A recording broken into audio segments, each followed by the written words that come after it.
আসসালামু আলাইকুম প্রিয় শিক্ষার্থীরা, welcome to Mominur teaching home. ভিডিওটিতে তোমাদের নবম দশম এসএসসি পরীক্ষার্থীদের বাংলাদেশ ও বিশ্ব পরিচয়ের একটি গুরুত্বপূর্ণ চ্যাপ্টার পূর্ব বাংলার আন্দোলন ও জাতীয়তাবাদের উত্থান নিয়ে আলোচনা করা হয়েছে। চলে যাচ্ছি ভিডিওর মূল আলোচনায়।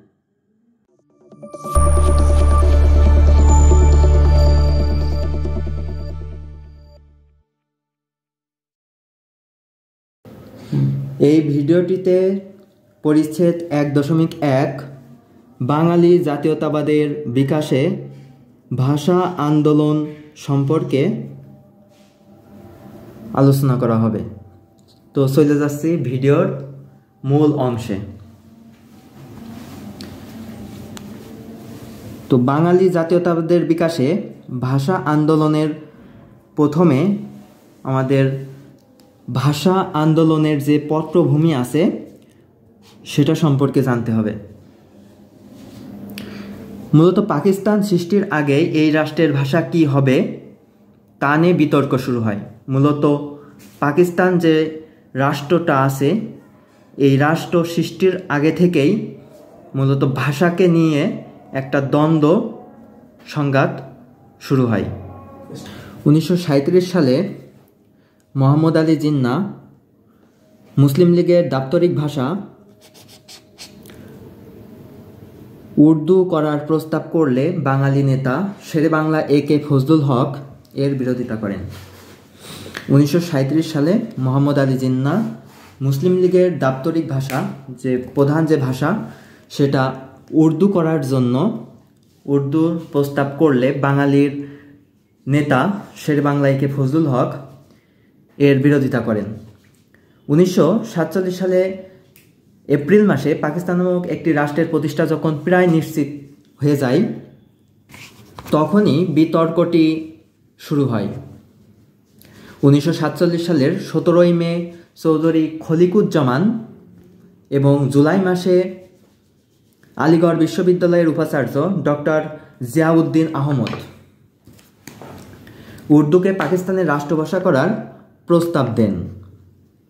তাহলে 1947 সালের 17 মে চৌধুরী খলিকুজ্জামান, জুলাই মাসে আলিগড় বিশ্ববিদ্যালয়ের উপাচার্য জিয়াউদ্দিন আহমদ উর্দুকে পাকিস্তানের রাষ্ট্রভাষা করার প্রস্তাব দেন। তাদের প্রস্তাবের বিরুদ্ধে আব্দুল হক, ডক্টর মোহাম্মদ শহীদুল্লাহ, আবুল মনসুর আহমদ এবং ডক্টর মোহাম্মদ এনামুল হক সহ বেশ কয়েকজন বুদ্ধিজীবী প্রবন্ধ লিখে প্রতিবাদ জানান। 1947 সালের 17 মে খলিকুজ্জামান এবং জুলাই মাসে আলিগড় বিশ্ববিদ্যালয়ের উপাচার্য ডক্টর জিয়াউদ্দিন আহমেদ উর্দুকে পাকিস্তানের রাষ্ট্রভাষা করার তারা প্রস্তাব দেন এবং তাদের প্রস্তাবের বিরুদ্ধে বাঙালির যেমন আব্দুল হক, ডক্টর মোহাম্মদ শহীদুল্লাহ, আবুল মনসুর আহমদ এবং ডক্টর মোহাম্মদ এনামুল হক সহ বেশ কয়েকজন বুদ্ধিজীবী তারা প্রবন্ধের মাধ্যমে প্রতিবাদ জানান। ঢাকা বিশ্ববিদ্যালয়ের শিক্ষক আবুল কাসেমের নেতৃত্বে একটি সাংস্কৃতিক সংগঠন গড়ে ওঠে যার নাম হলো তমুদ্দিন মজলিস নামক একটা সাংস্কৃতিক সংগঠন গড়ে ওঠে। এই যে তমুদ্দিন মজলিস নামক সাংস্কৃতিক সংগঠনটি 2রা সেপ্টেম্বর 1947 সালে এটা প্রতিষ্ঠিত হয়। 6 থেকে 7 সেপ্টেম্বর অর্থাৎ 1947 সালের 6 থেকে 7 সেপ্টেম্বর অনুষ্ঠিত উক্ত সংগঠনের যুবকর্মী সম্মেলনে বাংলাকে শিক্ষা ও আইন আদালতের বাহন করার প্রস্তাব করা হয়। 1947 সালের ডিসেম্বর মাসে করাচিতে অনুষ্ঠিত এক শিক্ষা সম্মেলনে উর্দুকে পাকিস্তানের রাষ্ট্রভাষা করার সিদ্ধান্ত গৃহীত হলে তীব্র প্রতিবাদ শুরু হয়।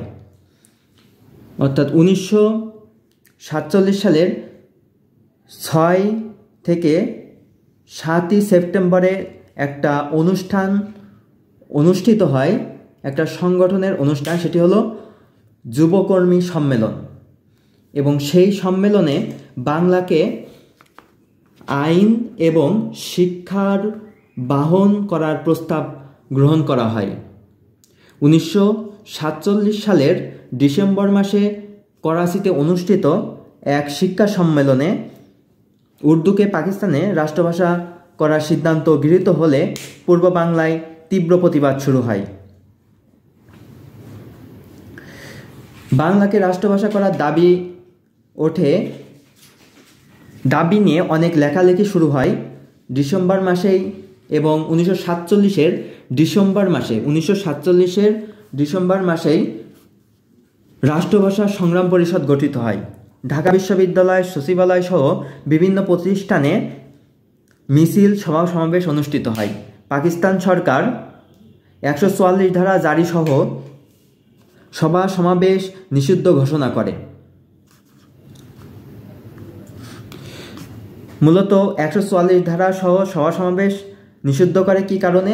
সেটি হলো ঢাকা বিশ্ববিদ্যালয় এবং সচিবালয় সহ বিভিন্ন প্রতিষ্ঠানের যে মিছিল এবং সভা সমাবেশ অনুষ্ঠিত হয়েছিল, এরই প্রেক্ষিতে 1948 সালের 25শে ফেব্রুয়ারি পাকিস্তানের গণপরিষদ সদস্য ধীরেন্দ্রনাথ দত্ত, ইনি গণপরিষদের ভাষা হিসেবে উর্দু এবং ইংরেজির পাশাপাশি বাংলা ব্যবহারের দাবি জানান এবং তার ধীরেন্দ্রনাথ দত্তের দাবিকে অগ্রাহ্য করে না মেনে তার দাবিকে ভিত্তিহীন মনে করলে 1948 সালের 26 ও 29শে ফেব্রুয়ারি পুনরায় ঢাকায় ধর্মঘট পালিত হয়। 2রা মার্চ ঢাকা বিশ্ববিদ্যালয়ের সর্বদলীয় রাষ্ট্রভাষা সংগ্রাম পরিষদ পুনর্গঠিত হয়। তো 1948 সালের ঢাবিতে সর্বদলীয় রাষ্ট্রভাষা সংগ্রাম পরিষদ পুনর্গঠিত হয়। একটা গুরুত্বপূর্ণ কোশ্চেন, যে কত তারিখে সর্বদলীয় রাষ্ট্রভাষা সংগ্রাম পরিষদ পুনর্গঠিত হয়? সেটি হলো 2রা মার্চ 1948 সালে। এই যে সর্বদলীয় রাষ্ট্রভাষা সংগ্রাম পরিষদ, এই সংগঠনটি 11ই মার্চ 1948 সালের 11ই মার্চ বাংলা ভাষা দাবি দিবস পালনের ঘোষণা দেন এবং ওই দিনই সাধারণ একটি ধর্মঘট পালিত হয়। 1948 সালের 4 জানুয়ারি অনুষ্ঠিত পূর্ব পাকিস্তান মুসলিম ছাত্রলীগ এই কর্মসূচি পালনে ভূমিকা পালন করে। 1948 সালের 11ই মার্চ রাষ্ট্রভাষা বাংলা চাই স্লোগান সহ মিছিল ও পিকেটিং করা অবস্থায় অন্তত 69 জনকে গ্রেপ্তার করা হয়। গ্রেপ্তার নির্যাতনের প্রতিবাদে ঢাকায় 1948 সালের 12 থেকে 15ই মার্চ ধর্মঘট পালিত হয়। বাধ্য হয়ে পূর্ব বাংলার মুখ্যমন্ত্রী বা পূর্ব পাকিস্তানের মুখ্যমন্ত্রী 15ই মার্চ রাষ্ট্রভাষা সংগ্রাম পরিষদের সঙ্গে 8 দফা চুক্তিতে স্বাক্ষর করেন। কে করেন? খাজা নাজিমউদ্দিন। দফাগুলো নিম্নে উল্লেখ করা হলো।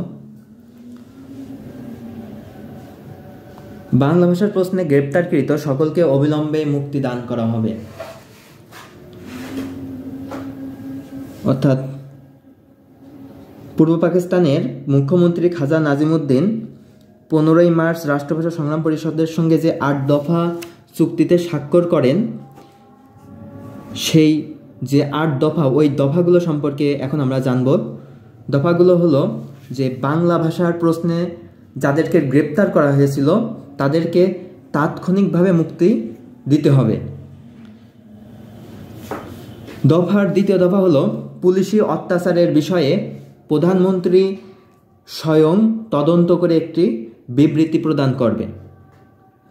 পুলিশের যে অত্যাচারটা হয়েছিল সেটার উপর প্রধানমন্ত্রী নিজেই একটি বিবৃতি দান করবেন। সেটা হলো 8 দফার 2 নম্বর দফা। বাংলাকে অন্যতম রাষ্ট্রভাষা করার জন্য পূর্ব বাংলার আইন পরিষদে একটি বিশেষ প্রস্তাব উত্থাপন করা হবে। অর্থাৎ বাংলা ভাষাকে রাষ্ট্রভাষা করার জন্য পূর্ব বাংলার আইন পরিষদে একটা বিশেষ প্রস্তাব উপস্থাপন করা হবে। পূর্ব বাংলার সরকারি ভাষা হিসেবে ইংরেজি উঠে যাওয়ার পর বাংলাকে সরকারি ভাষা হিসেবে প্রবর্তন করা হবে এবং যার শিক্ষার মাধ্যমও হবে বাংলা। সংবাদপত্রের উপর থেকে নিষেধাজ্ঞা প্রত্যাহার করা হবে। 8 দফার 5 নম্বর দফা হলো সংবাদপত্রের উপরে যে বিধিনিষেধগুলো ছিল সেইগুলোকে প্রত্যাহার করা হবে। আন্দোলনে অংশগ্রহণকারীদের বিরুদ্ধে কোনো প্রকার ব্যবস্থা গ্রহণ করা হবে না। 29 ফেব্রুয়ারি থেকে জারিকৃত 144 ধারা প্রত্যাহার করা হবে। তো 8 দফার 7ম দফা হলো 1948 সালের 29 ফেব্রুয়ারি হতে জারিকৃত যে 144 ধারা ছিল সেটাকে প্রত্যাহার করা হবে। রাষ্ট্রভাষা আন্দোলন রাষ্ট্রের দুশ্মনদের দ্বারা অনুপ্রাণিত হয় নাই এ মর্মে মুখ্যমন্ত্রী ভুল স্বীকার করে বক্তব্য দেবেন, এই দফাটিও অন্তর্ভুক্ত করা হয়।